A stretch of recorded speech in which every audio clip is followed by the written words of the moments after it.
Jey Morales. Unbound. Revelation in the house. Turn it up now.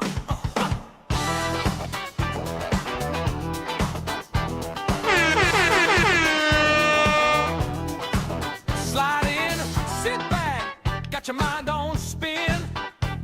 Jay talk smooth, revelation jumping.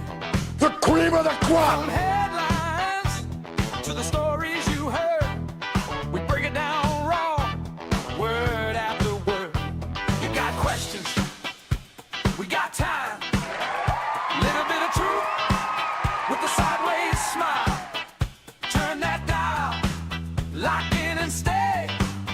We're taking that talk all the way. Jey Morales Unbound, gonna shake your mind around from the deep dark doubts to the laughs out loud. Jey Morales Unbound, where the wild thoughts are get found. You can't stop that sound when the truth comes around.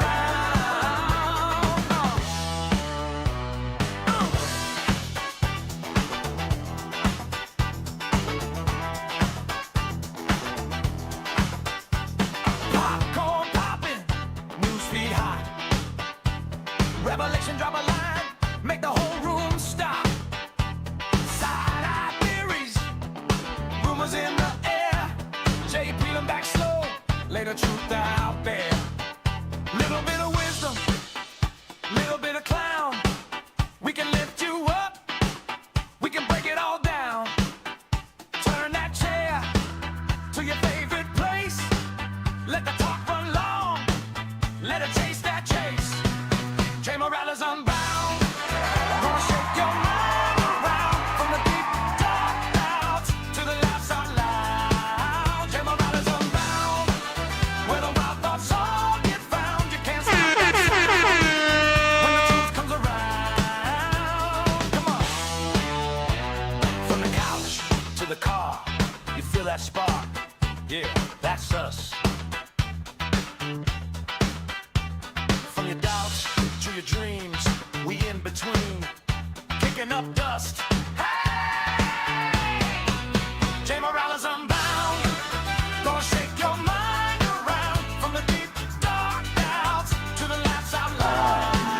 Jey Morales Unbound, where the wild thoughts all get found. You can't stop that sound when the truth comes around.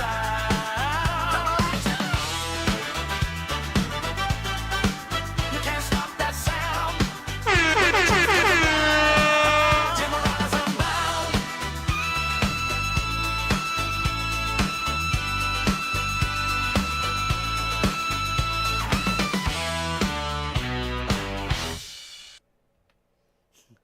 Ladies and gentlemen, I can't get enough of our new tune tonight that we have for the show. Welcome back to Unbound and happy Monday. This is the show where we dig beneath the headlines, unpack the chaos, and tackle the stories everyone else is too nervous to cover. I'm Jey Morales, and with me, as always, ladies and gentlemen, is my co-host, Revelation. How we doing, Revelation? How was your weekend? Give us a little rundown how it was. Some fancy sound effects, weren't they? Yeah, it all blended in together, didn't it? Not some of the sound, not some of the horns. No. They overrode the song. They over. My weekend was normal as it always goes. Some friends being annoying, some friends not. Still cold. Cough. Thankfully it's warming up. In terms of New York winners, so yeah, that's good. New York winners, ladies and gentlemen, we're finally we're gonna get some breathing air tomorrow that we can actually breathe in. It's gonna be 43 degrees in the area of Buffalo, New York. But again, welcome to Unbound. Tonight we got a jam-packed episode from Super Bowl 60 and Bad Bunny's historic halftime show to the National Pizza Day deals, because today is National Pizza Day. The ongoing NYC, New York City nurses strike, Immigration enforcement under the Trump administration. Some new stuff is popping up. FBI revelations about Jeffrey Epstein's case. So in Not some me. new upstates, and we're not in it, ladies and gentlemen. We promise you that.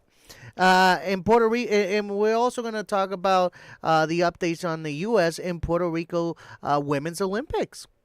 We'll break down the news, explore the cultural moments, and ask the questions other shows won't be asking. So buckle up, ladies and gentlemen. It's going to be an exciting ride. Again, happy National Pizza Day is being celebrated today across the country today with a special deals, social media campaign, and local shop giveaways happen today as Americans honor one of their most beloved food. Major pizza chains were rolling out limited time discounts, including reduced price slices, buy one get one offers, and loyalty app rewards aimed at drive-in store and online traffic. Many independent pizzerias are also joining in, offering specials on classic pies while using the day as a way to thank longtime customers. The celebration has become a marketing event as much as a cultural one, with brands flooding social media and pizza-themed promotions and humor-filled posts. Food delivery apps are highlighting pizza in their feature categories, while some restaurants are introducing specialty flavors for the day only. For smaller family-owned pizza shops, National Pizza Day is seen as a chance to compete with big chains by emphasizing quality, tradition, and community roots. Beyond discounts, the day highlights pizza's deep cultural role in America's life.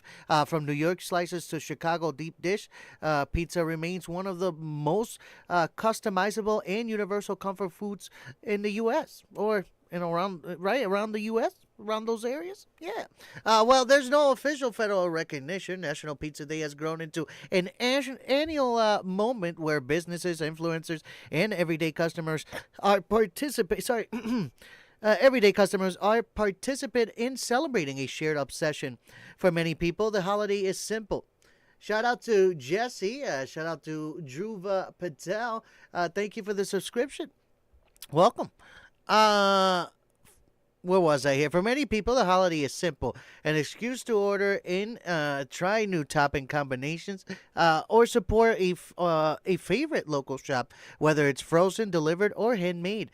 National Pizza Day continues to prove that pizza isn't just food, it's a tradition, ladies and gentlemen. Happy National Pizza Days to those that are eating pizza today or eating leftover pizza from yesterday's Super Bowl. Am I right, Revelation? See, that's what I don't get. Why is National Pizza Day the day after the Super Bowl when most likely you have still a whole pizza? Because you've most likely ordered, you probably had, like...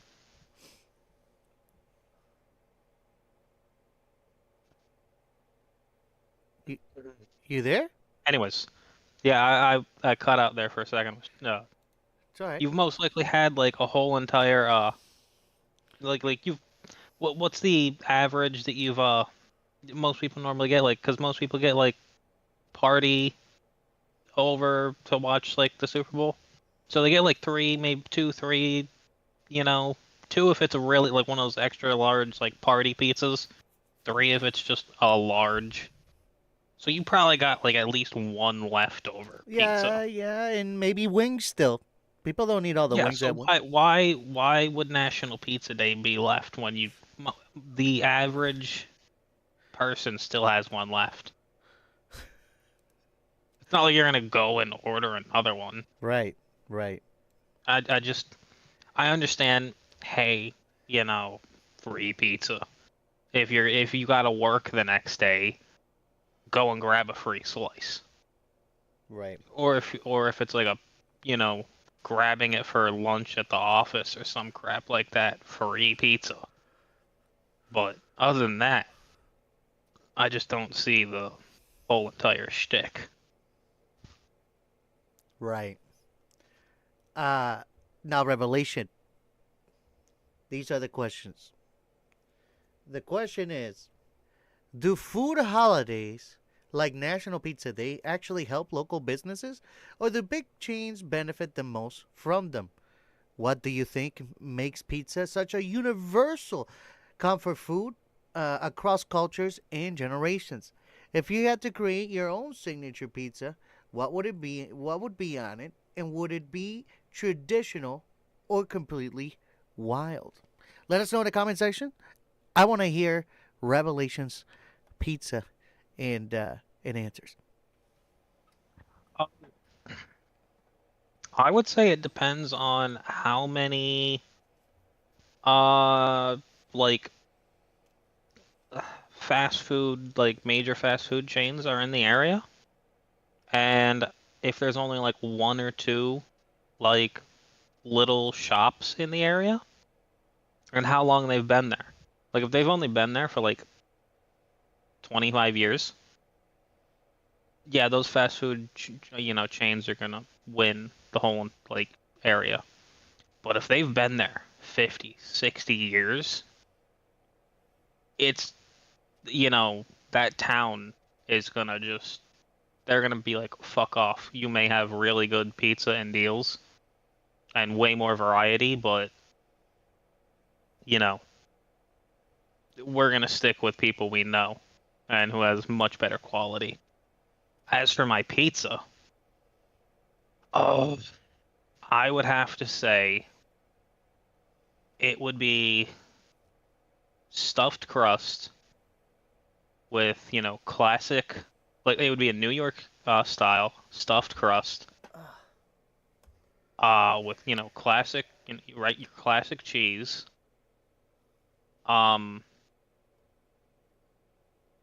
sausage, ham, and onions. That would be it. Wow, that sounds good. Oh man, I don't know what this is, but Pizza time. Pizza time. what I think my pizza is the New York style thin pizza with cheese and pepperoni and some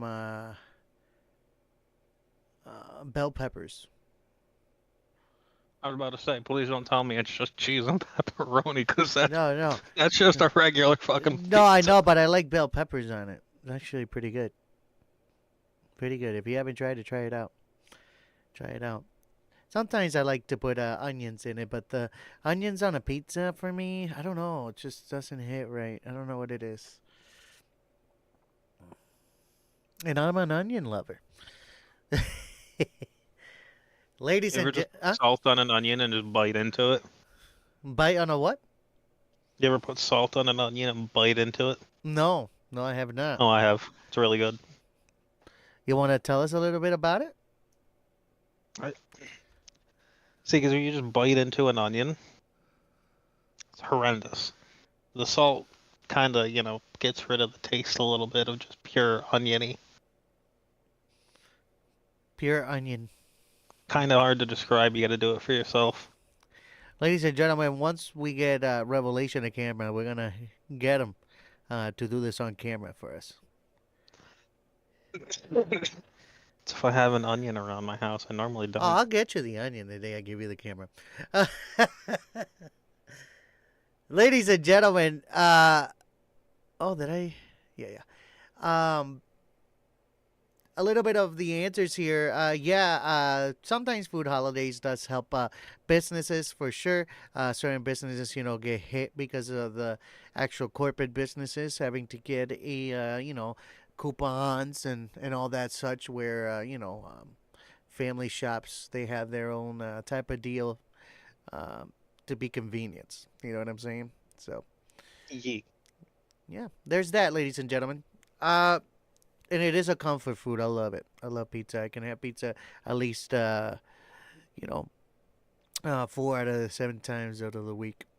Is that too much pizza? Let us know in the comments. Pizza time. Pizza time.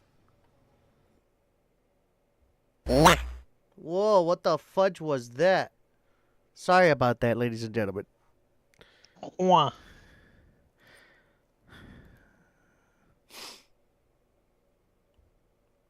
ladies and gentlemen, sorry for the quietness here. I'm trying to get everything prepared for this. Oh, gosh. Where is it? There it is. Ladies and gentlemen, on Sunday...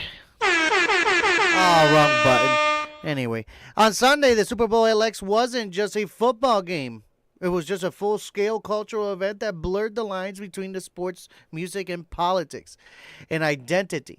From the opening kickoff to the final whistle, the night produced headlines that reached far beyond the field. But nothing dominated the conversation more than the halftime show, which quickly became one of the most discussed performances in Super Bowl history. The NFL decision to center the halftime show around Bad Bunny marked a historic shift. He became the first solo Spanish-language headliner of a Super Bowl halftime performance. That alone turned the show into a cultural milestone before a single note was played. The performance unfolded as a celebration of Latin identity, blending reggaeton, trap, and pop with visual storytelling rooted in Puerto Rican culture. The stage design, choreography, and musical transitions were crafted not simply as entertainment, but also as a narrative about community migration, pride, and visibility.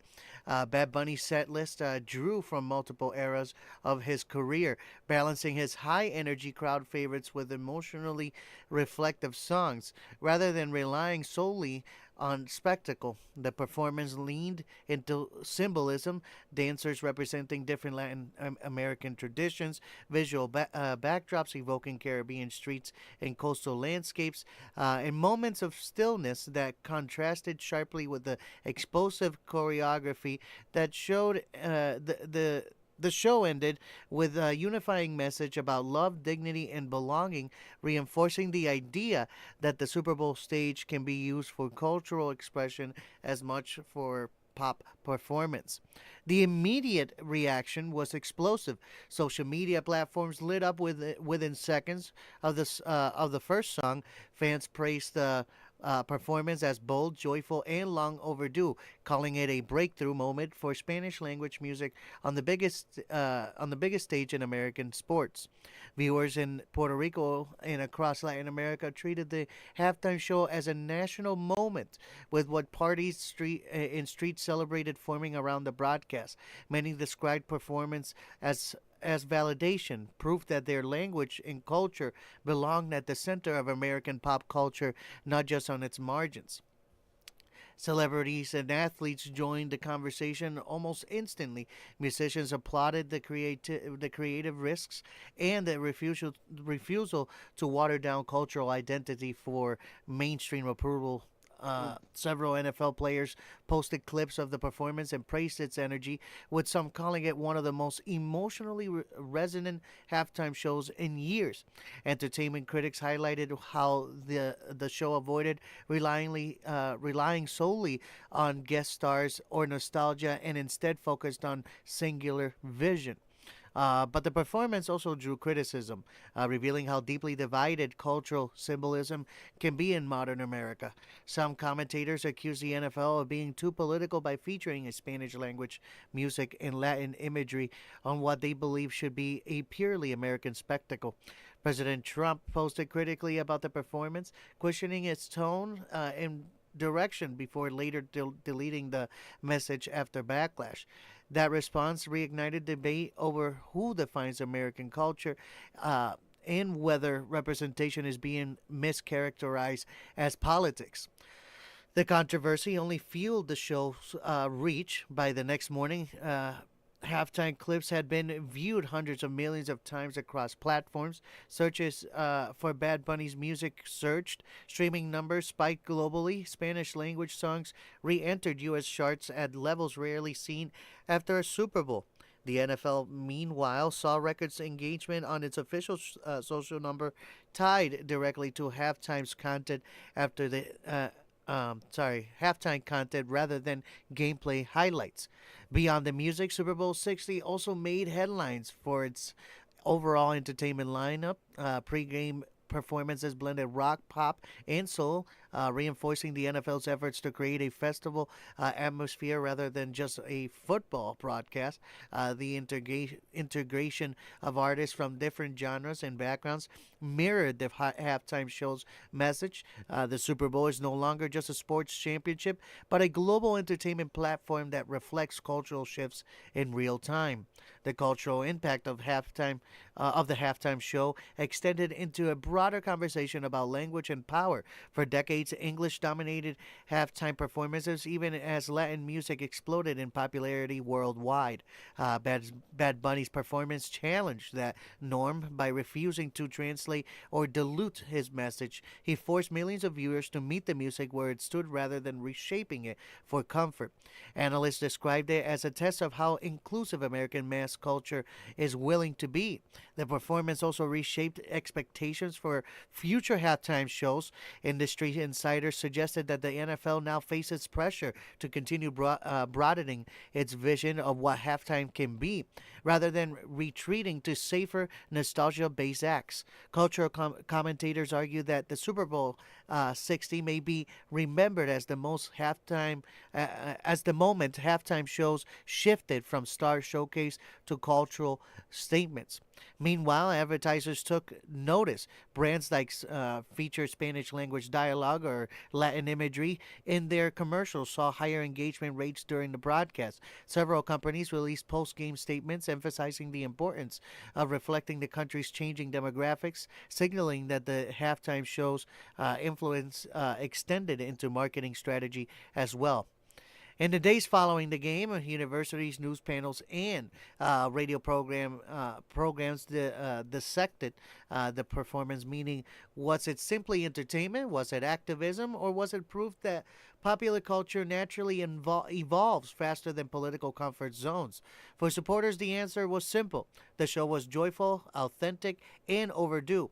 For critics, it represents a shift they felt excluded by. That tension is what ultimately made the Super Bowl 60 halftime show more than just music. It became a mirror of modern America. By the end of the week, how it's going to be predicted, the truth will be clear. The halftime show had eclipsed the game itself in cultural relevance, whether viewers loved it or hated. They talked about it, and in the age of digital media today, conversations is power. Super Bowl 60 didn't just crown a champion. It ignited a national debate about identity, language, and who gets to stand at the center of America's biggest stage. What began as a football night became a cultural marker.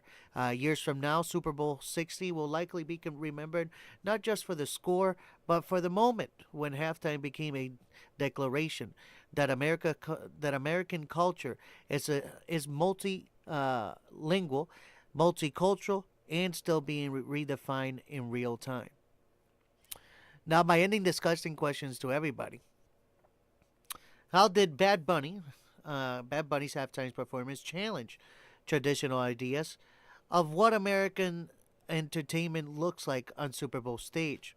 Do you think backlash against cultural performance says more about the artist or about the audience watching?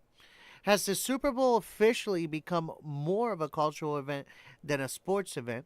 And if so, is that good or bad for the game itself?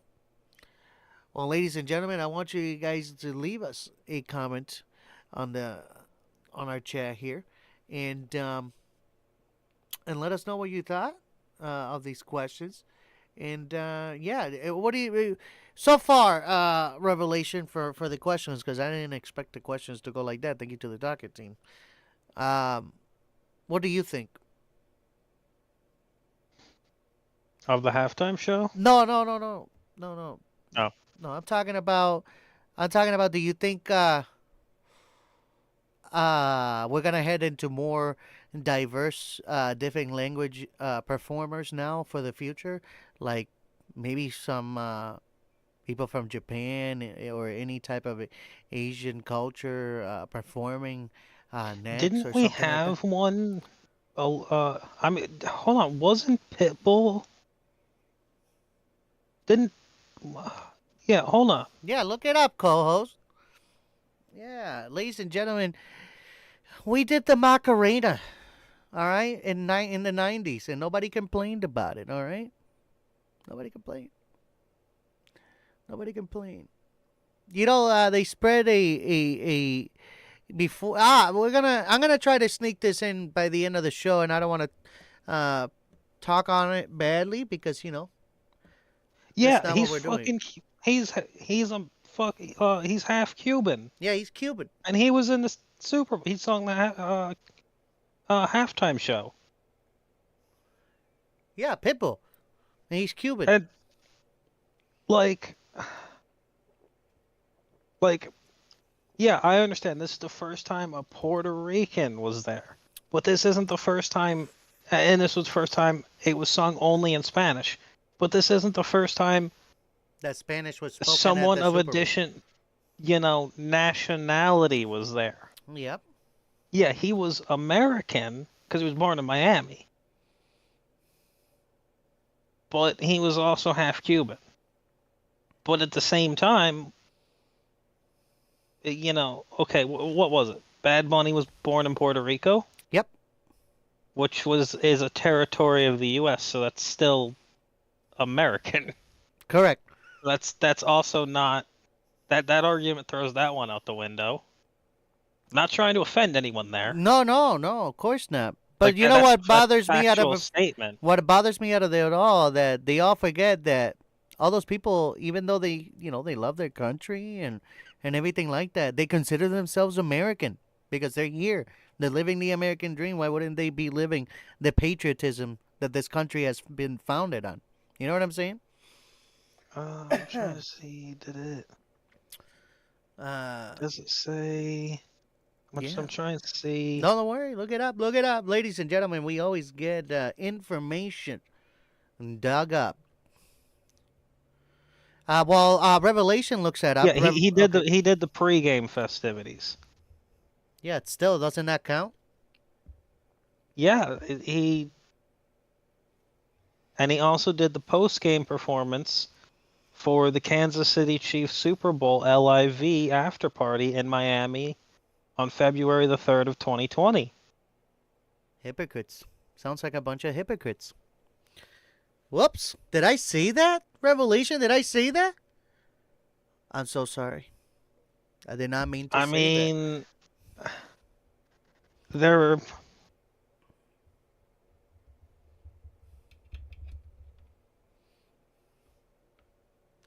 Ladies and gentlemen, I get it. There was no subtitles. Okay. We get it. But by now, people already posted the whole video. Look it up with the subtitles on it so you can understand what really was said. Stop going into all these, I just haven't watched the Super Bowl halftime shows for years now. No, I understand, but you got to understand what it was, because people are just saying, "Oh, the Super Bowl has been shit." We get it, guys. We get it. But you said the same thing last year. You said the same the last year before that. You said that. I think they've been saying this for the last 4 Super Bowls. I think it's just the fact that people are just angry that that they seem to just ignore what fans have been wanting as a damn Super Bowl halftime. Because if you remember, I want to say it was the first time the Chiefs had gone to the Super Bowl. They were like, "Oh, hey, finally we're gonna get the SpongeBob, halftime theme song, Sweet Sweet Victory." You remember when they did that? They teased it. Yeah. And then they just cut to like that one rapper. And everyone was like, "Fuck it, we don't give a shit who it is anymore." Clearly they don't give a shit about us. I think that's pretty much what it is. Like they realize at this point that the NFL is just not caring about them, and they're just gonna put anyone in there. Right. Like, oh shoot. My bad, ladies and gentlemen. Atlas Epoxy Floors is the sponsor of this show as well. My bad. Ladies and gentlemen, New York City Moving along, by the way, New York City is witnessing one of the most significant labor actions in recent healthcare history, as tens of thousands of nurses have taken up picket signs in a protracted strike that has stretched for more than 4 weeks. Will begin in early January as a walkout over staffing shortages, workplace safety, and contract disputes has now reached a potential turning point, with tentative agreements reached at two of the city's largest hospital systems. Even as negotiations continue at a third on January 12, roughly 1,500 nurses not 1,500 nurses, 15,000 nurses represented by the New York State Nurses Association, the NYSNA, walked off the job at the same of the city's most prominent private nonprofit hospitals, including Montefiore. Sorry, I'm saying if I'm not saying this right. Montefiore Medical Center, Mount Sinai Hospital, and New York-Presbyterian Columbian University Irving Medical Center. After contract talks stalled on key issues, the union and striking nurses said that they were demanding safe staffing ratios, better workplace safety protections, health benefits, fair wages, and limits on how artificial intelligence is used in care delivery. Hospitals in turn argued they were facing complicated finances and had activated contingency plans to continue care with temporary staff during a severe flu season, which it has been a severe flu season for sure. For much of the strike's duration, picket lines stretched outside major medical centers in bitter winter conditions, and the walkout drew both local and political attention. Mayor Zoran Mamdani and other city leaders appeared at rallies in support of the nurses, framing their actions as a fight not just for fair labor terms, but for patient safety and dignity in healthcare. The strike also prompted New York Governor Kathy Hochul to declare a state emergency in affected counties, deploying regulators to safeguard critical healthcare access amid the staffing disruptions. Over the past week, some major progress has been made. On Monday, NYSNA announced the nurses at Montefiore and Mount Sinai Hospital systems had reached tentative agreements with management that would, if ratified, bring an end to the walkout at those facilities and allow nurses to return to work as early as Saturday. The 3-year contract included a 12% pay increase over 3 years, maintained health benefits with no new out-of-pocket costs, stronger protection against workplace violence, including for transgender and immigrant nurses and patients, limited on the use of artificial intelligence in patients' care decisions, and enforceable staffing standards. Union members will vote this week on whether to ratify the contracts. However, not all hospitals have reached deals.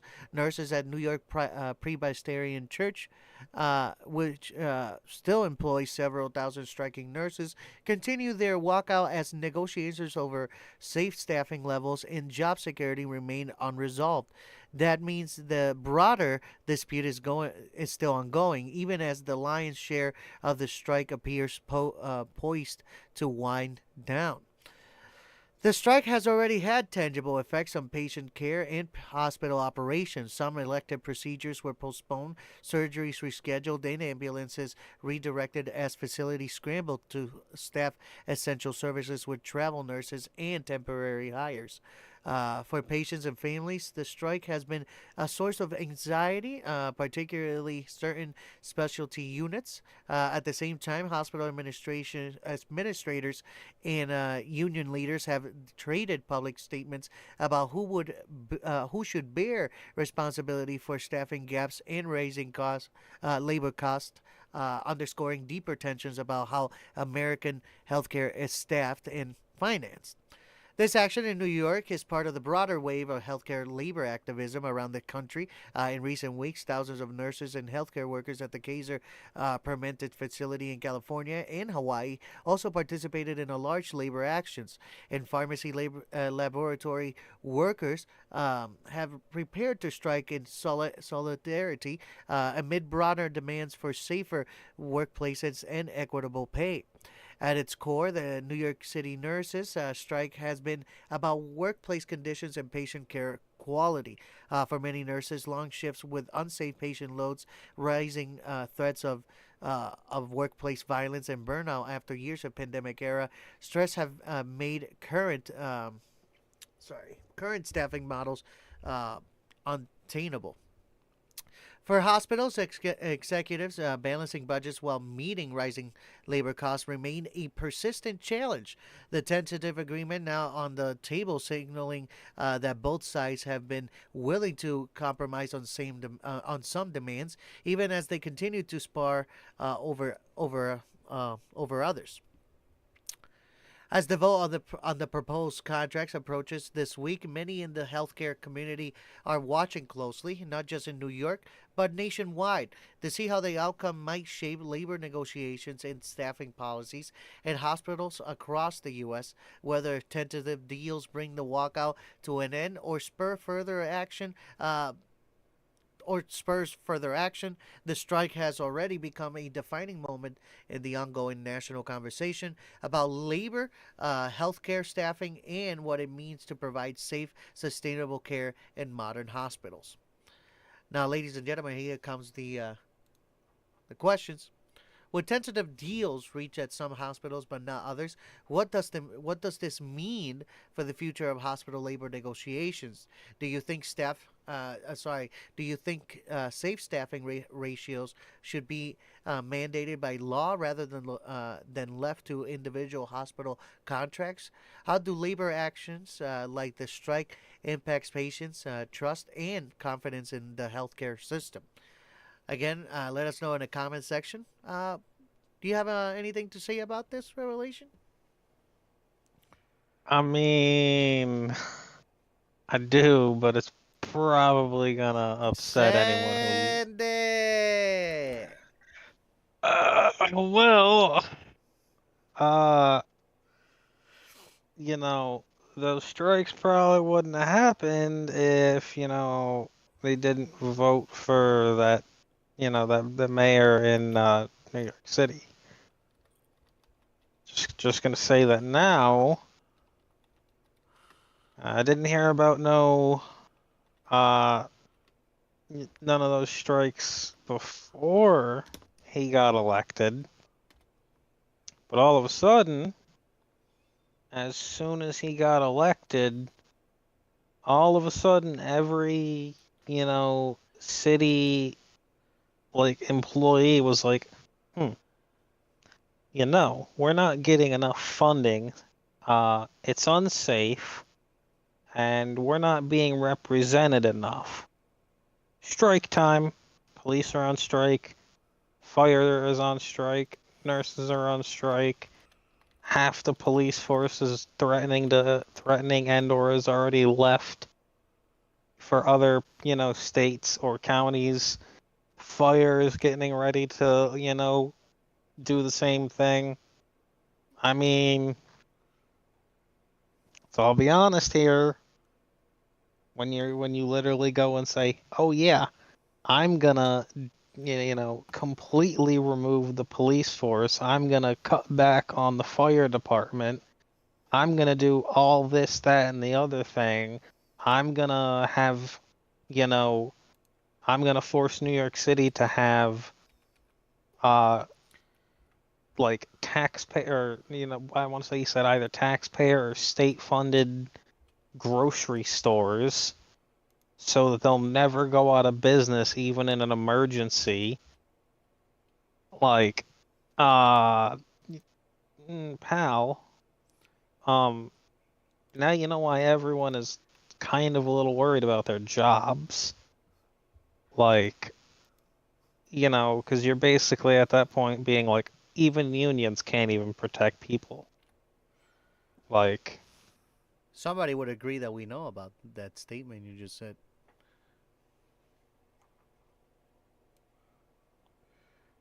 Good friend of ours. He owns a lube company. Go check him out. Yeah, right? Like it's and the fact that he just showed up in the striking, being like, yes, look at me, I stand with these people. No, you're just making good PR. No. Right.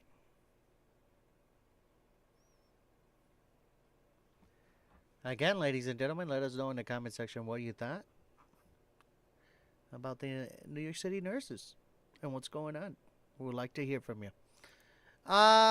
Moving along now, ladies and gentlemen, but before we move along, we hit the middle of the show where we say our sponsors.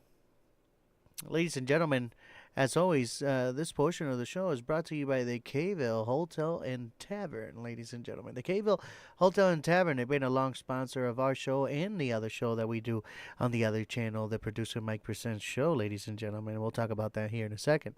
The Kayville, located down in Kleinfeltersville, Pennsylvania. They're open from Wednesday. Sorry, ladies and gentlemen. They're open from Wednesday to Sunday. 4 to 9 Wednesday and Thursday, 4 to 10 Friday, 12 to 10 Saturday, and 12 to 8 p.m. on Sundays. You can visit them at 2647 Heidelberg Avenue in Kleinfeltersville, Pennsylvania. The phone number is 717-949-8413. Go ahead and visit Seth and Jamie down there at the Kayville, where they will welcome you like family. And go ahead and try their new sliders that I seen that they got. And also that peanut butter and jelly burger. Let us know how that is. All right. And then moving along to our next sponsor, Atlas Epoxy Floors, that you saw a little bit earlier today. Atlas Epoxy Floors, located down in Milford, Connecticut. Owner Bradford Kelly will travel anywhere in the country, ladies and gentlemen, to do any epoxy floors that you need in garages, basement, you name it, patios. My goodness gracious, the man does so much, ladies and gentlemen. Garages, basements, patios, lobbies, countertops, you name it. You can contact him at his phone number, 203-496-6386, or you can email him at brad.kelly@atlasepoxyfloors.com, or visit his website for any more details at atlasepoxyfloors.com. Again, he's located down in Milford, Connecticut. If you contact this man and he gives you a hell of a deal for just to travel from here to Oklahoma, New York, Chicago, Ohio, all the way down to Utah, Wyoming, you name it, he'll be there. For a price, of course, ladies and gentlemen, anything is possible. The man does great work. Go ahead and visit him again at atlasepoxyfloors.com or contact Bradford Kelly at 203-496-6386. We also have Velocity Modern Classics as our main sponsor of the Producer Mike Presents channel. Velocity Modern Classics, located down in 15 East Quintet Road in Encantement, Florida, 32533. VelocityRestorations.com to visit their website for more information on the type of work they do. If you have any questions, you can also contact them at 850-466-1810. They're open from Monday to Friday, 8 a.m. to 6 p.m., ladies and gentlemen. If you have a dusty, unfinished classic, ladies and gentlemen, an unfinished classic, and you want to feel that you're driving a modern classic, give these people a call. Velocity Modern Classics, again, located down in 15 East Quintet Road in Encantement, Florida. They'll restore that car and make it look like nothing ever seen before, ladies and gentlemen. They just had some vehicles go down that they restored and sold at Barrett Jackson for over $240,000, and also the other one sold for $210,000. Ladies and gentlemen, please contact down the guys at Velocity Modern Classics to get your job done. Get that baby out of the garage, undusted, get it down there, transport it down to 15 East Quintet Road in Encantement, Florida, where Velocity Modern Classics will make that puppy be worth 3 times as more with, I bet, 2-year bumper to bumper warranty. Again, Velocity Modern Classics. Our last sponsor of the show is the show that I'm on, ladies and gentlemen, every Tuesday. Not this Tuesday, though. This Tuesday we're off. We're moving on from our original format to another format of the show. Still comedy, still uplifting, still a little bit, moronic in other things. Fuck it. But come and visit us down at the Producer Mike Presents channel, where we go on every Tuesday at 8 p.m. Eastern Time to discuss about a few topics that are trending of the week. We also talk about sports. Now that the NFL is over, I wonder what Producer Mike will be bringing to the table now. And many other things, ladies and gentlemen. So make sure to tune in. Like I said, visit the channel, Producer Mike Presents, at 8 p.m. Eastern Time next Tuesday. I repeat, next Tuesday. Moving back to our scheduled program, ladies and gentlemen. Did I go too far down? Ladies and gentlemen, we got big news coming up here in a second. But not this one. This one is the same news that has been trending. Immigration enforcement continues to be one of the most contentious issues in U.S. politics. In recent development under the Trump administration have intensified the debate. The federal agencies federal agencies, state government, and advocacy groups are clashing over policies, enforcement priorities, and the broader direction of immigration law. A tension that has sparked protests, lawsuits, and heated discussions across the nation. At the center of the controversy are ICE, Immigration and Custom Enforcement, and CBP, Customs and Border Protection, which have ramped up arrest and deportation in several urban areas. Advocates for stricter enforcement praise the administration's approach as necessary to secure the broader and enforcement federal law. Opponents, including immigrant rights groups and some city leaders, argue that aggressive enforcement disrupts families, communities, and civil rights, particularly for asylum seekers and immigrants with temporary protective statuses. Local governments continue to push back. Sanctuary cities, including New York City, Los Angeles, and San Francisco, have resisted full cooperation with federal immigration authorities, citing public safety and community trust concerns. Meanwhile, states with stricter immigration laws have praised the Trump administration policies as necessary to uphold law and order.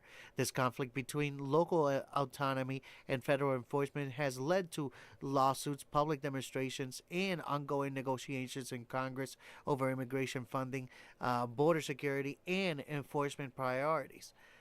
Political leaders have framed the debate in starkly different ways.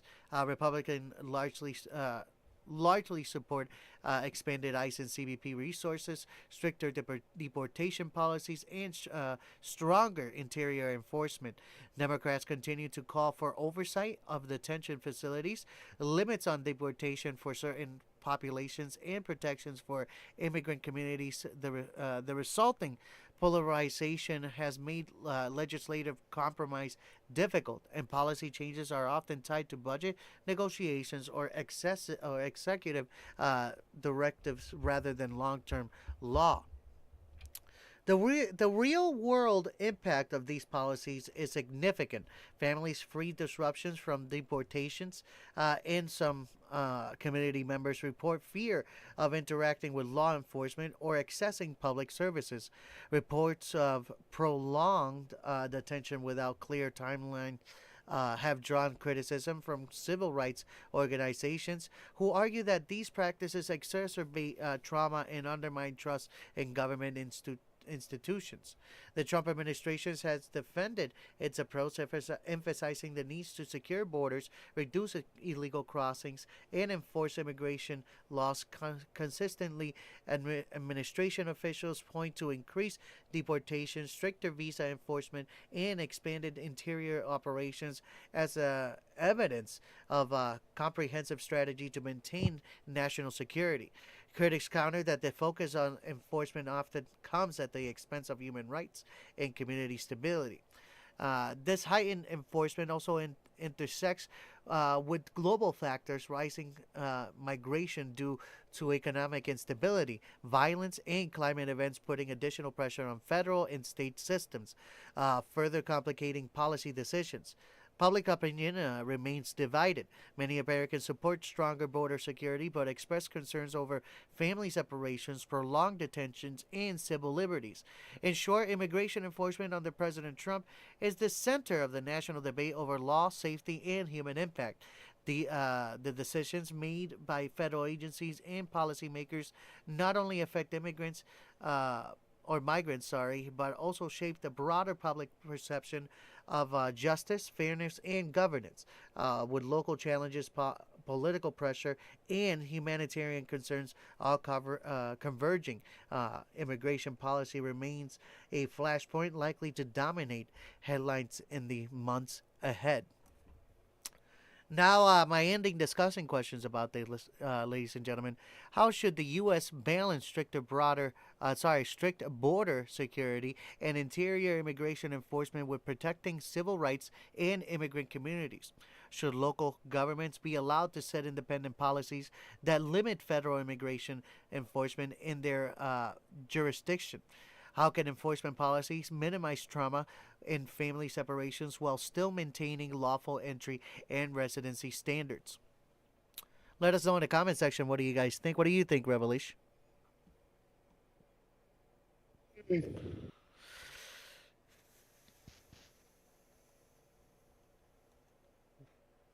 I'm honestly not sure. Let us know in the comment section, ladies and gentlemen, what you guys think. Man, I would like to thank everybody that's been subscribing. I don't know if y'all are watching or you're doing it from a short, but thank you. Thank you. Thank you. Thank you. Thank you. I think we got 7,000 subscribers, and I want to thank every single one of you, whoever sits down and watches this. I want to thank every single one of you for subscribing, for giving us the follow, and listening in. Because I know y'all coming in and checking out the podcast, because all of them are over 200, 300, 500, 800. So thank you. I truly appreciate y'all. We're going to move now about the FBI files of Epstein. Okay, so Epstein's files, the FBI files show no proven sex trafficking ring of powerful men, but debates continue. After years of public scrutiny, investigative journalism, and widespread speculation, newly released internal documents from the Justice Department and FBI have offered the most authoritative window yet into the federal government's handling of Jeffrey Epstein's case and what agents did and did not find regarding claims of a broader sex trafficking network involving high-profile figures. According to a comprehensive review of the files by multiple news organizations, including Associated Press, the FBI searched Epstein's homes, computers, bank records, and emails, and other materials, and conducted extensive interviews with victims, but did not uncover sufficient evidence that Epstein was operating a formal sex trafficking ring that supplied minors to powerful men. The released files, published under the Epstein File Transparency Act, represent one of the largest disclosures of previously confidential investigative material in recent memory.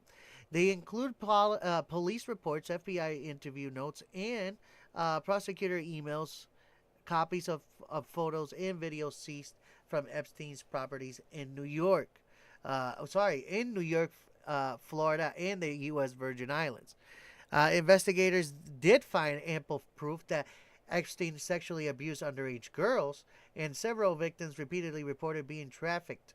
But according to internal FBI and Justice Department communications, agents did not find corroborating evidence that other powerful individuals were part of an organization part of an organized ring. Videos and photos seized during the investigation contained nude images of females, some of whom appeared to be minors, but none showed actual abuse or implicated administrators other than Epstein and his close associate Ghislaine Maxwell, who was convicted of sex trafficking in 2021 and is serving a 20-year sentence.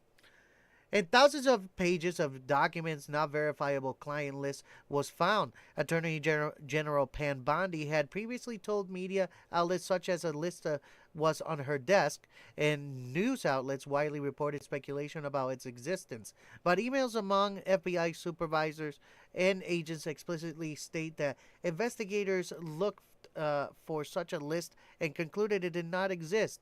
Internal memos from as early as 2019 detail how financial records showing payments to dozens of women who appeared to be models or associates did not lead charges against other men. As prosecutors determined, there was no evidence those payments were connected to criminal conduct. Some filings show that a handful of accusers, perhaps 4 or 5 as one email put it, claim other men or women had sexually abused them or facilitated abuse, but agents concluded such leads were not strong enough to sustain federal changes and in some cases were referred to local enforcement instead.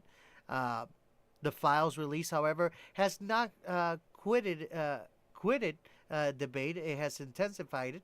A recent review by members of Congress who were allowed to see unredacted Epstein files revealed that at least 6 additional men are likely incriminated in some capacity, according to the state's statements by Representative Thomas Massey, Republican from Kentucky, and Ro Cannon, Democrat from California, that reviewed exposed names that had been redacted in publicly released documents, suggesting that critical information may still be hidden from public view. Lawmakers have publicly criticized the Justice Department handling of the files. In hearings, Representative Jamie Raskin accused the DOJ of improper redactions, in particular removing names of prominent individuals while revealing identities of alleged victims, which he says contradicts the spirit of the Epstein files. The spirit of the Epstein Files Transparency Act, and potentially deter survivors from coming forward. Victim advocacy groups have also pushed back. On Super Bowl Sunday, survivor organizations aired a high-profile television advertisement titled "Stand With Us," using one of the most watched broadcasts of the year to call for the full, unredacted release of an all-government document tied to Epstein. They argued that the unredacted files are essential to justice and historical truth, even as many documents remain inaccessible outside secure reading rooms. Meanwhile, Ghislaine Maxwell from prison invoked the Fifth Amendment during a House deposition tied to the congressional probe of Epstein activity.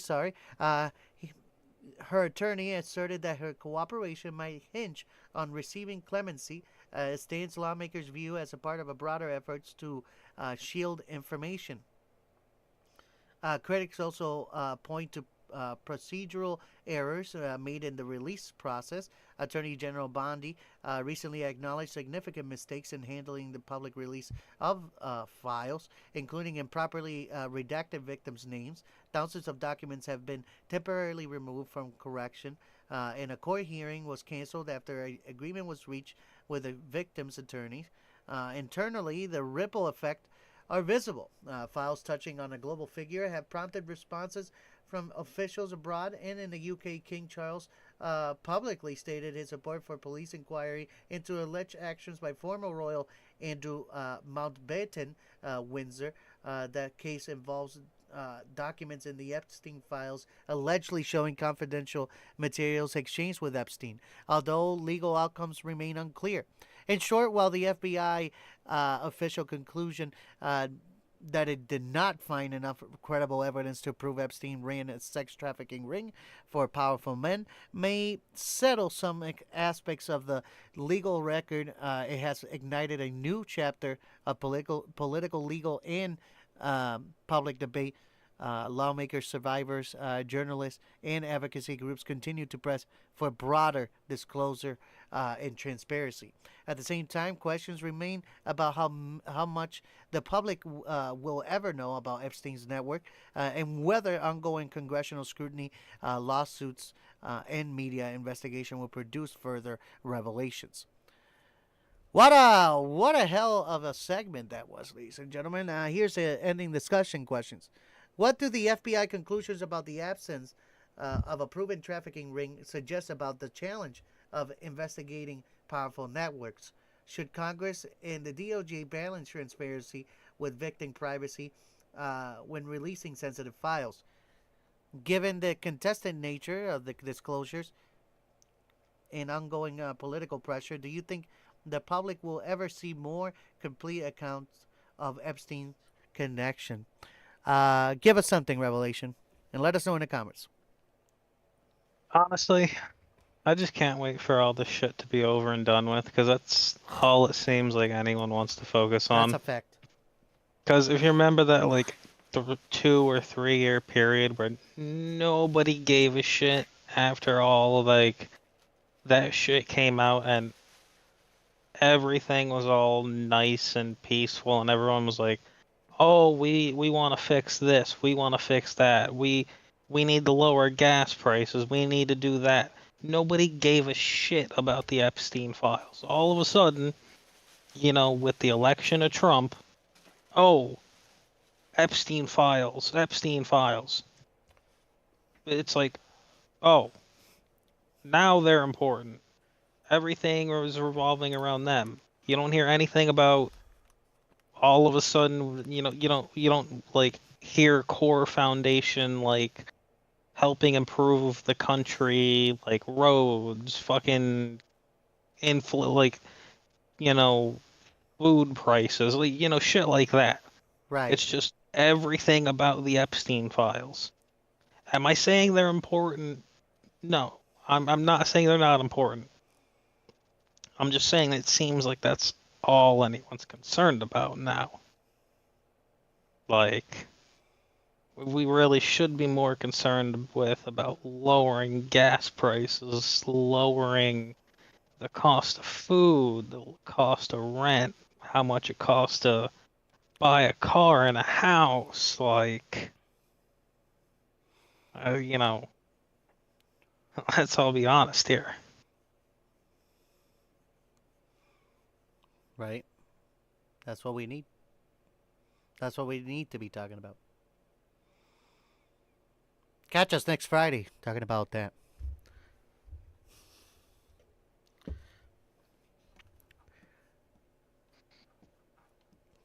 Ladies and... by the way, Jay, go ahead. Docket team would like me to remind you about pharmaceuticals. Yeah. You want to take it over? Yes, I will take it over. All right, ladies and gentlemen, we're going to take it over to Revelation. And again, this portion of the show is always brought to you by which one did I press? Velocity Modern Classics, located down at 15 East Quintet Road in Canton, Florida. Visit their website at velocityrestorations.com. Their phone number is 850-466-1810. And again, they're open from Monday to Friday, 8 a.m. to 6 p.m. Revelation, back to you, buddy. Okay, everyone. With the first of my articles, one of the most iconic animated movies will have a prequel, but it will not be as you have expected it to be. The independent filmmaker Joey, and I don't know whether it's Lever or Lever, you know, obviously people pronounce that differently, is working on a short film titled Littlefoot, which will pay tribute to the animated classic The Land Before Time. Yes, you heard me, everyone. The movie we all love, The Land Before Time, directed by Don Bluth. This project aims to recreate iconic moments from the original film, which, although it did not achieve the massive success of other productions of the time, such as The Lion King, left an indelible mark on the collective memory of a generation, including adults who grew up watching it. Littlefoot will be a short film of approximately 15 minutes, developed with a 3D animation approach reminiscent of Pixar productions. He is committed to moving away from the photorealism of other recent adaptations to offer a style with atmospheric touches, including dynamic settings filled with smoke and dust, and a character design that manages to convey deep emotions.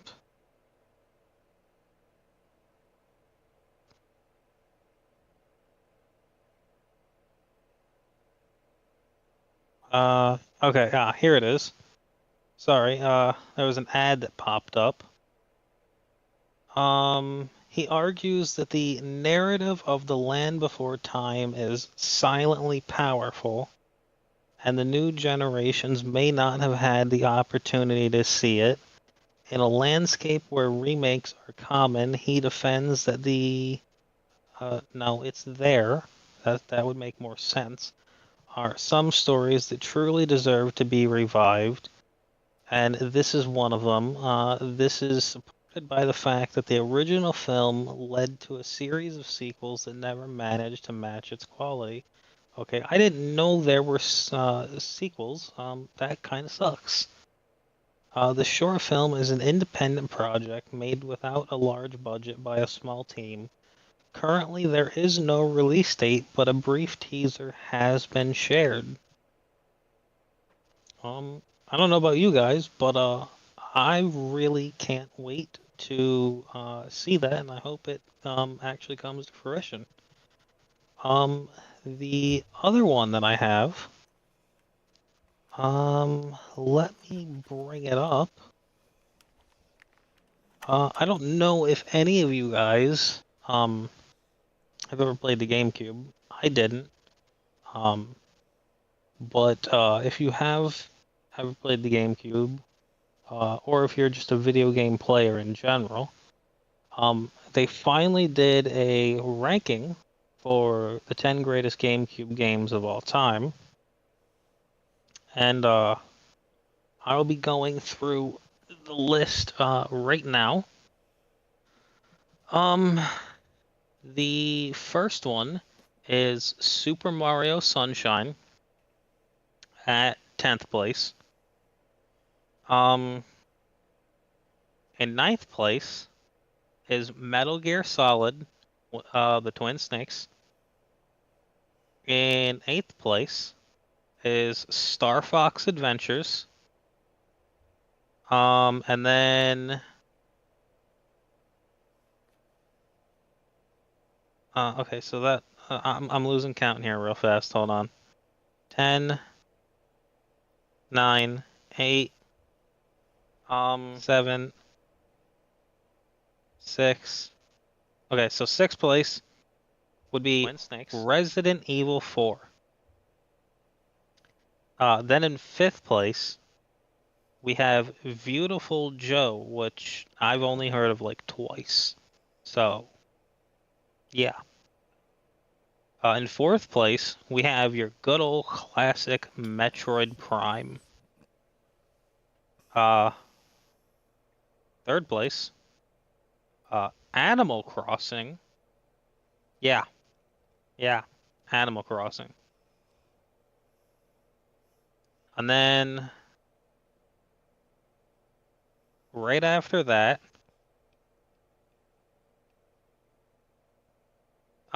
is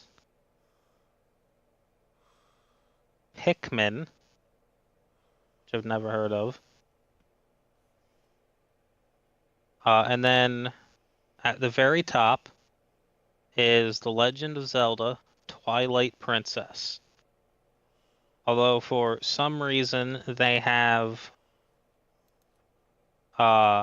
Super Smash Bros. Melee as number one, even though they just ranked Twilight Princess as number one in this very same article. I don't know. Either someone in this article is doesn't know how to count, or they just have a personal bias towards Super Smash Bros. Melee. But then again, I think we all kind of do. And I think we all kind of punched our friends while playing Super Smash Bros. Melee. That and Mario Kart. But yeah, so those were the two that I had. If any of you guys had any, personal experiences with those two articles, leave them in chat.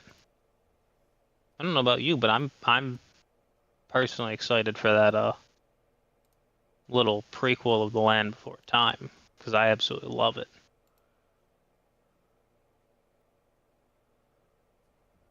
Ladies and gentlemen, I would like to thank Revelation for always taking the moment on searching all these extra goodies. Ladies and gentlemen, without further ado, now we're going to talk about the other halftime show. Turning Point USA's All-American Halftime Show, a cultural counter-programming moment. In a rare moment of cultural counter-programming during the Super Bowl 60 conservative nonprofit Turning Point USA, TPUSA, staged its own alternative halftime show titled the All-American Halftime Show, designed to rival the NFL official halftime performance led by Bad Bunny. The event, planned as early as October 25, was born out of backlash among some conservative audience who objected to the NFL's choice of a Spanish-language headliner, framing their show as a celebration of faith, family, and freedom, rather than the pop culture narrative presented by the traditional broadcast. Turning Point USA show featured a lineup of country and rock influenced performers, including Kid Rock, Brantley Gilbert, Brice, and Gabby Barrett, performing across roughly a 30-plus minute set. Kid Rock opened with a rendition of America the Beautiful, played on an electric guitar, followed by high energy and patriotic numbers from the rest of the lineup. The broadcast also included a tribute to Charlie Kirk, the late Turning Point USA founder, who was killed in 2025, with visuals and graphics honoring his legacy woven into the program. The show was broadcast live on YouTube and other platforms after a last-minute ban from being streamed on Twitter due to licensing restrictions. It was also carried on conservative media outlets, including Real America Voice, One America News Network, Trinity Broadcasting Network, and TBN, expanding its reach beyond social media alone. In terms of viewership, the Turning Point USA broadcast drew around 5.7 concurrent viewers on YouTube, with broader reach estimates, including other platforms, pushing total views into tens of millions. Turning Point USA representatives claim cross-platform totals could eventually exceed 20 million, a point they describe as a massive success, and staked as a reason to return with another alternative show in 2027. However, the alternative show audience was dwarfed by the official NFL Super Bowl halftime performance, while Turning Point USA event peaked with single-digit millions in live stream viewership. Bad Bunny halftime show reportedly drew over 135 million viewers worldwide, becoming one of the most watched halftime performances ever. A vast contrast that highlighted the cultural split between mainstream entertainment and niche counter-programming efforts. Critical reaction to the Turning Point event was sharply divided. Supporters praised the patriotic bent and the country influenced musical selections, framing the show as a reflection of a traditional American values. Conservative commentators and some political figures publicly celebrated the alternative entertainment option as evidence of a growing cultural ecosystem outside mainstream media.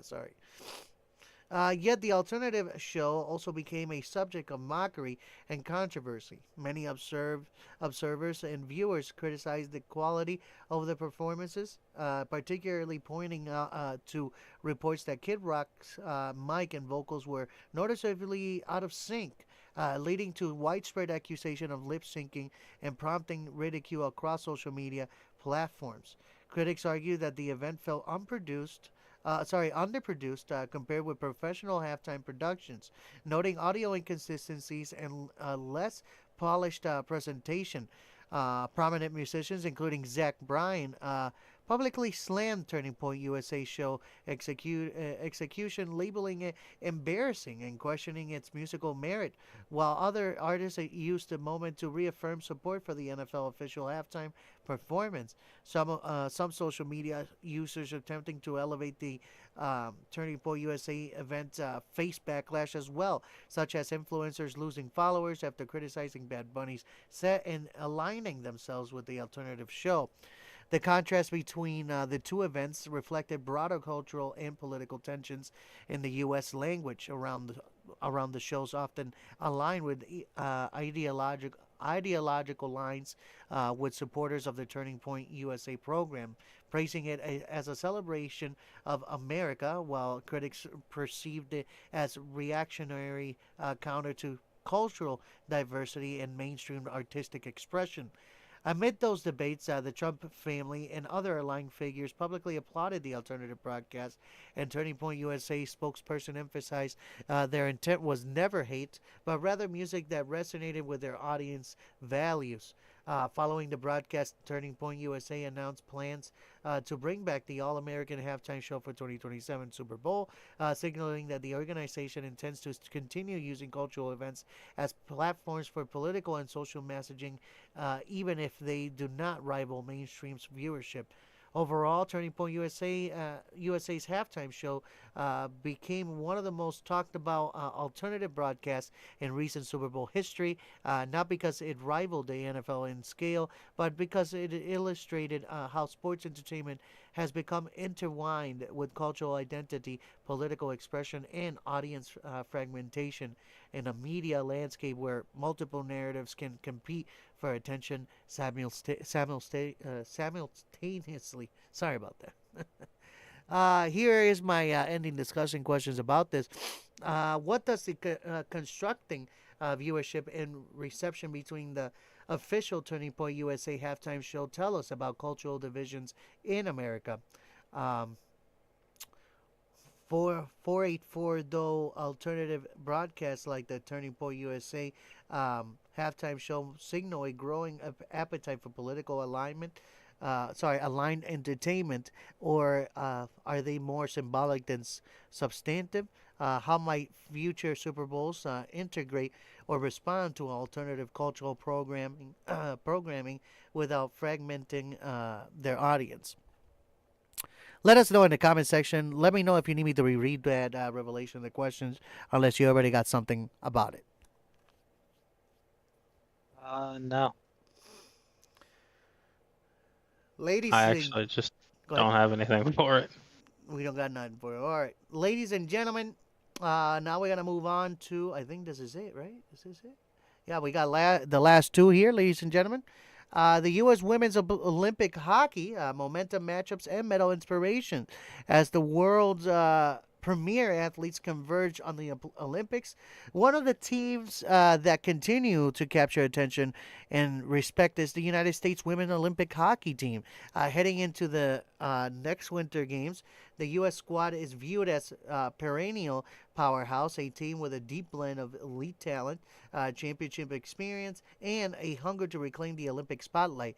In recent Olympic cycles, the U.S. women have consistently battled rival Canada for supremacy on the ice. Historically, the two nations dominate international women's hockey with their own showdown, often determining gold medal outcomes. That rivalry,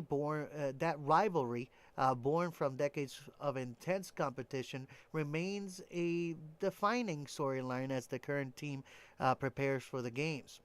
Central to the U.S. roster strength is its mix of veteran leadership and rising stars. Several returning Olympians bring in invaluable experience, having worn the red, white, and blue on hockey's largest stage before. This veteran presence provides steady leadership in high pressure moments and offers a strategic edge when navigating the unique intensity of Olympic play.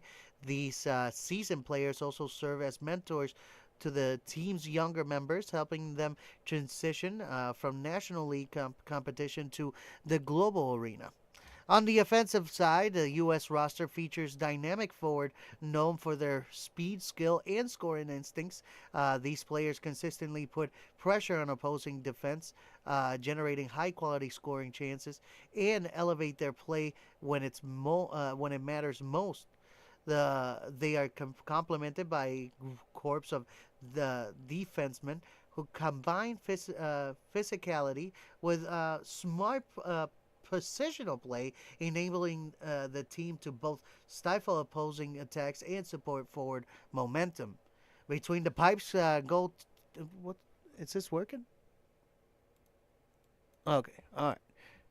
I thought the stream went down. Sorry about that, ladies and gentlemen. Between the pipes, goaltending remains a crucial factor.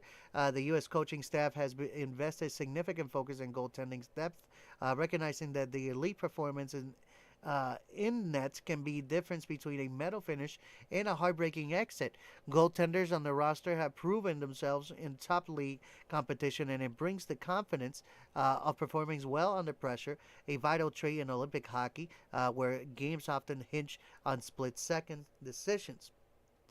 Off the ice, team preparation has been intense and meticulous.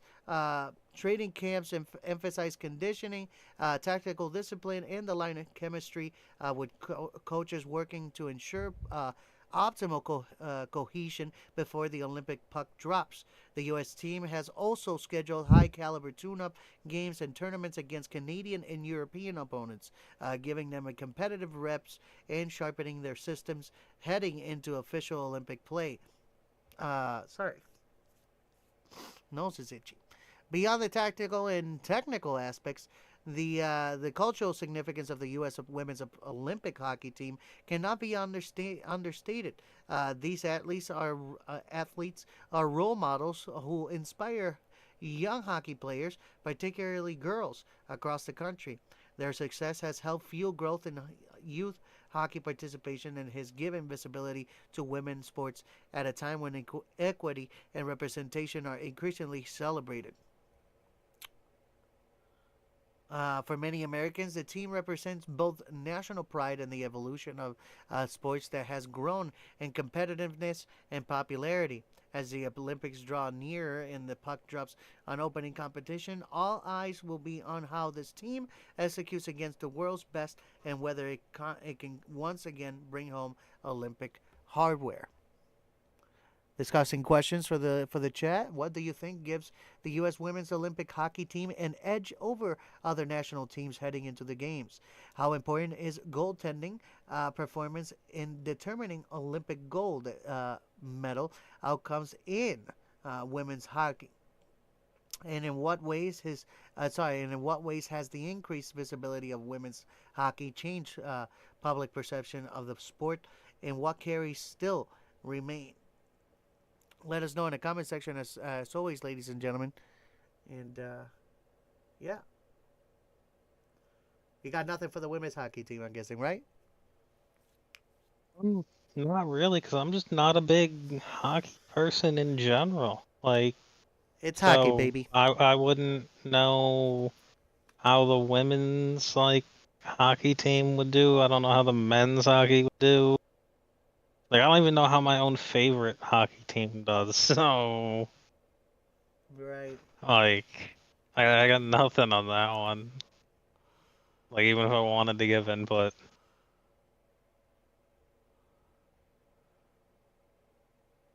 I mean I'm glad they're doing stuff, but you know. Let's see. What else do we have here? I have one more, but ladies and gentlemen, I'm all caught up with everything. I know I missed something here that I needed to talk about that was very important. Before I move on into this topic, Catherine O'Hara. It was her cause of death. Now that's what I remember. A Los Angeles County death certificate issued Monday lists the pulmonary embolism, which occurs when a blood clot blocks an artery in the lungs, as the immediate cause of the actor's January 30th death at the age of 71 was caused by an embolism, by a pulmonary embolism. Uh, but also, they're saying that that the cause also was also her rectal. She had rectal cancer, long-term rectal cancer. So that could have been also the cause, ladies and gentlemen. May she rest in peace, Catherine O'Hara, ladies and gentlemen. And then there was just one more thing from here. Yeah. I'm not gonna go into full detail about this, but I'm just gonna give you the quick breakdown. Yesterday at the Super Bowl, you guys saw Bad Bunny give this young kid the Grammys, and people thought that was Liam Conejo Ramos, the 5-year-old who was detained by ICE and brought into a facility in Texas. That was not him, ladies and gentlemen. That's a upcoming actor named Lincoln Fox. Lincoln Fox, ladies and gentlemen. There's a little bit of information out there because people thought it was um, people thought that was Leon Ramos, Conejo Ramos, but no, it was Lincoln Fox Ramadan. All right. Yeah, there's all that, ladies and gentlemen. That's as far as I have on that. See. Um, Puerto Rico is also involved in the women's hockey team right now, believe it or not. A vibrant music for a tropical island better known for sandy beaches, vibrant music, and Caribbean culture. Puerto Rico's emergence on the world stage of women's ice hockey uh, might seem unexpected, but is actually the kind of global support or sporting evolution that reflects both passion and perseverance. Over the last decade, the Puerto Rico women's Olympic hockey program has gone from near invisibility to becoming a symbol of how determination, identity, and community support can reshape athletic possibilities. So they are involved in this year's Olympics. So we'll see how they do, and they dominate. If they dominate or not is the question. Um, yeah, that's pretty much it, ladies and gentlemen.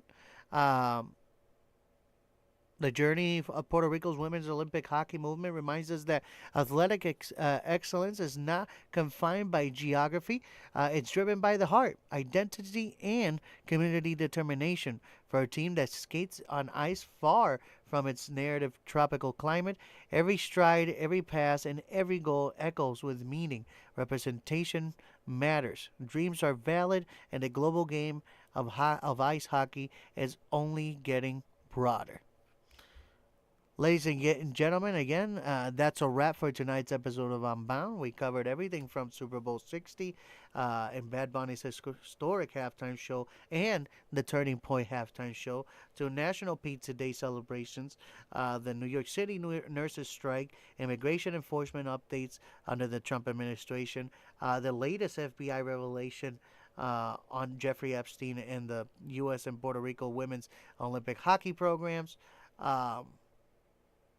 And we went through a little bit about some other stuff there as well, as you saw. But before we go, I want to take a moment to highlight two important issues that are very important.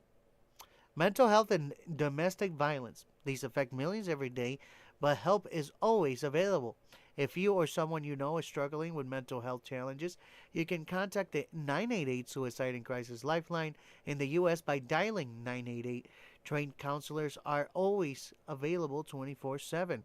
For those affected by domestic violence, you can reach the National Domestic Violence at 1-800-799-7233 for confidential support, safety planning, and connections to local resources. Remember, reaching out is a sign of strength, not weakness. You are not alone. Again, thanks for tuning in to Unbound. Stay informed, stay curious, and we'll see you next Friday. I would like to always thank my co-host Revelation for joining us, unwrapping the sources and answering the hard questions that we always ask on this show. Revelation, go ahead and say your goodbyes, buddy. Well, before I say, the goodbye, I gotta say the daily reminder. Remember Yeah, that. yeah. But that was the build-up. That was like your goodbyes and a daily reminder. You know what I'm saying? True. So, the daily reminder, everyone, is, every day you should just, relax with the smooth sounds of some smooth jazz with a saxophone. Now, on that note, everyone, thank you for joining.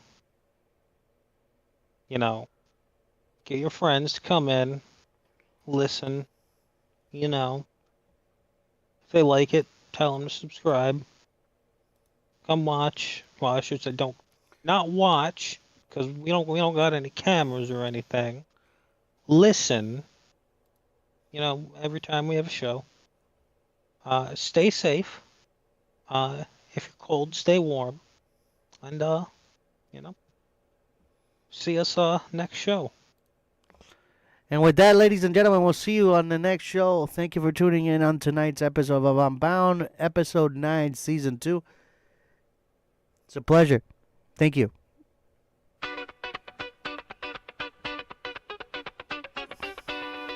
Peace.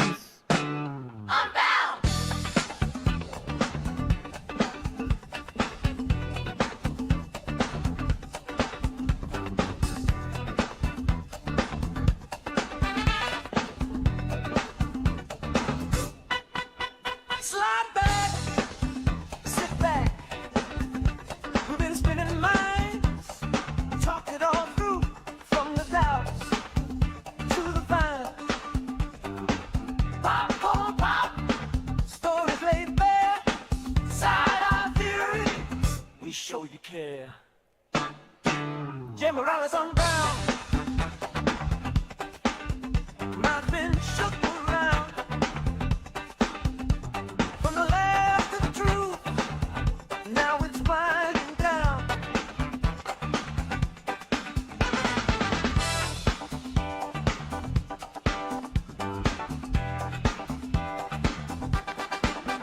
From the couch to the car, felt that spark. That's us, kicking up dust. Now it's time to hush.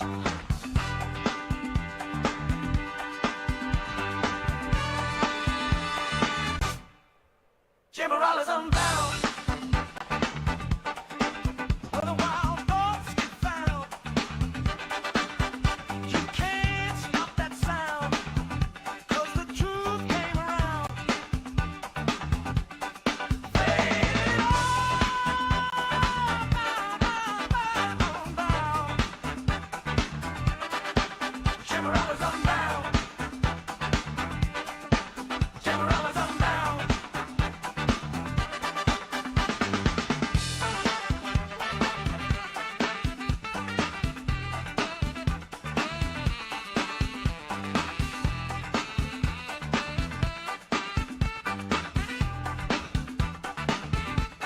Just wanted to take a moment real quick and let you guys know that we will be starting a gaming channel this Wednesday.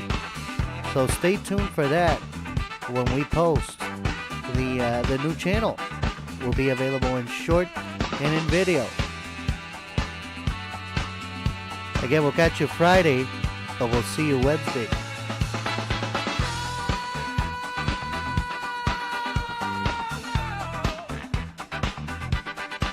Jey Morales, I'm down. Jey Morales, I'm down. Jey Morales, I'm down. Jey Morales, I'm down. Jey Morales, I'm down. For the wild thoughts get found. You can't stop that sound, 'cause the truth came around.